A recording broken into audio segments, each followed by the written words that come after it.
Get the 3 points and get the hell away from Old Trafford. My word, nowhere near our best. But what do title winners do? What do winners do? They win when they're not at their best. And that's exactly what Arsenal did today. We'll be breaking down the game as per usual. So if you are new here, please hit the subscribe, hit the like as well. It's always greatly appreciated. We've got a new structure to the way I'm going to do videos. We've got the instant reaction, which is now. Then I'll, of course, put the rivals reaction early tomorrow morning or the day after a game. But yeah, let us just start. I mean, that start at Old Trafford, when the ball was kicked, I think United were right on top of us, and they were moving it quicker. We were not keeping the ball. We were slow, but we took our moment. We took our one moment, which we always do, and it's rattled a lot of people with the set piece.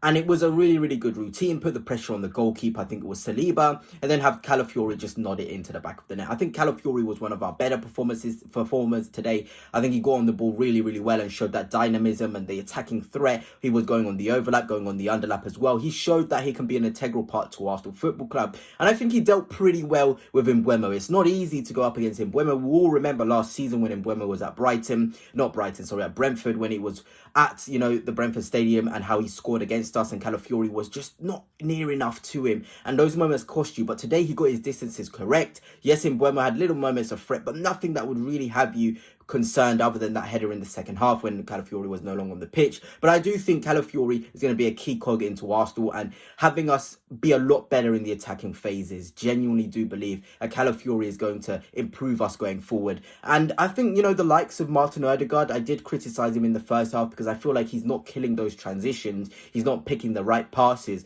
But unfortunately, in terms of, it just shows how bad the team was. He was our best performer, he really was. He got onto the ball in the second half. He was doing decent passes as well. He tried to control it, but we literally had nothing. We did nothing. Every single duel as well. The referee, for some reason, I hate blaming the referees because I do think we weren't good enough. We were not getting decisions.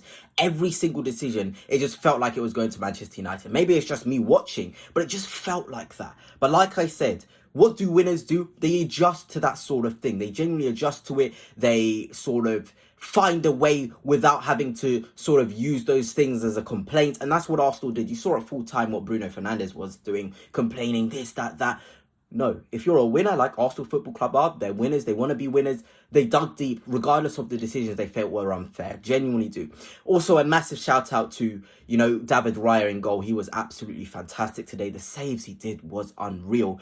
And I mean, I'm going to save you guys with this promotion with Dragon Jersey, who are once again sponsoring this video. If you want to get Arsenal kits or, that beautiful light white kit at Arsenal today at the Way Stadium was really, really, really good. So if you want to get yourself that kit, just use code Fanatics for 10% off. I genuinely recommend it. But yeah, on to the guy that was actually saving us on the pitch. And that guy was David Raya. Very, very good in terms of his shot stopping. On the ball, he was quite poor. But I'm not really going to delve into the individuals because I feel as though when you go on to the individuals, you start to feel a bit disappointed. It was just collectively a poor performance. And that's okay, it genuinely is okay. When I look at our title challenges and the fixtures they had, Chelsea had Crystal Palace, they dropped points. Liverpool, they had Bournemouth at home. At home is always a lot easier. They had to dig deep and get a result at the end. Manchester City were probably the best out of every single one of the title sort of contenders up against a Wolves side, which haven't really strengthened at all. So I wasn't too surprised to see that. But when we're looking at it in the grand scheme of things, all the other title challenges are going to have to go to Old Trafford. They're going to have to endure games. They're going to have to play and dig deep because, I mean, my word, Mbeumo Cunha and all those guys bombing forward. Mason Mount was on one today. Bruno Fernandes as well. You're going to have to really dig deep, and not many teams will be able to contain them to 0 shots. I think they had, 22 sort of shots on our goal. It was such an un-Arteta-like performance from Arsenal today, but it just shows that you're able to be diversive in the way that you can attack a certain game, And that's the sort of feeling I have. I've seen a lot of Arsenal fans on social media just being so negative about it, and I know it's one of those, get the 3 points and leave. That's what title doers do. They do the necessary when they're not playing well. But I think it was clear to every single one of us today. If Saka's not on his creative best, I think he only had one moment of great creativity, which was the ball into the box to Madueke, who should have done a lot better. If Arsenal are not on their best in sort of Saka getting the ball, getting the creativity going, who's going to step up? Martin Ødegaard's more of a controller. He's more of a connector in terms of his play. That's why I feel like us not getting Eberechi Eze would be not good whatsoever. I genuinely believe us. Rodrigo, Eze, Leao. I know I've seen reports of Fabrizio Romano saying he's staying at Milan. But if we don't get ourselves another attacker, we're going to be in trouble. We're genuinely going to be in trouble. But what was nice to see, and I'll be honest about it, was the squad depth. When I looked at the Arsenal bench, I was like, you know what? You got Trossard on there. You got Havertz on there. You got Mascara, Lewis Skelly, and Timber, who came on. I think Timber as well was very, very good.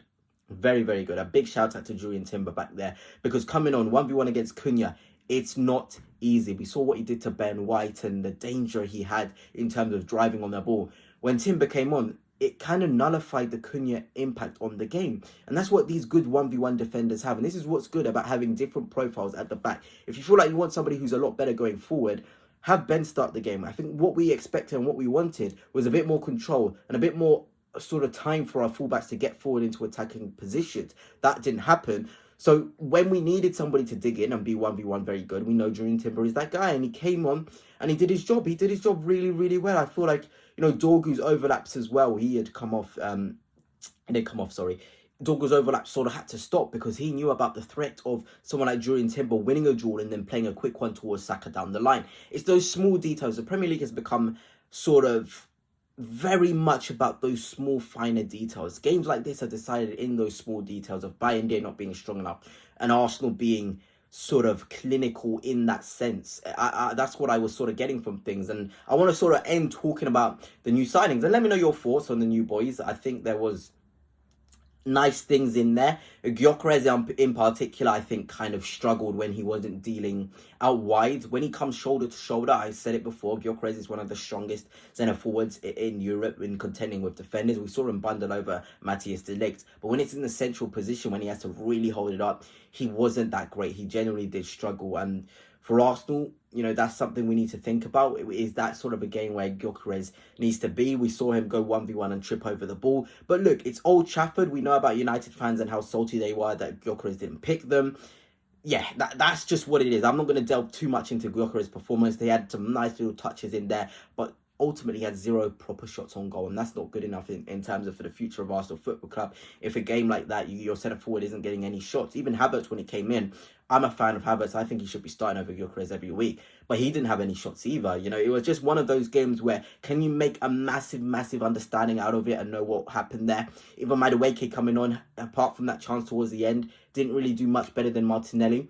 Declan Rice was off in there. Those things just don't happen normally. So I'm just delighted we saw that title mentality, that winning mentality of when things weren't going too well, we were able to just get the points on the board, get the 3 points, score the goals necessary. And that's Old Trafford off the list. And that's genuinely what I'm coming away from that game. Old Trafford off the list, a clean sheet, and we just move forward and try and integrate and better get our players in better positions to score and get more of that control back. But anyway, guys, that's it for now. And until next time, peace.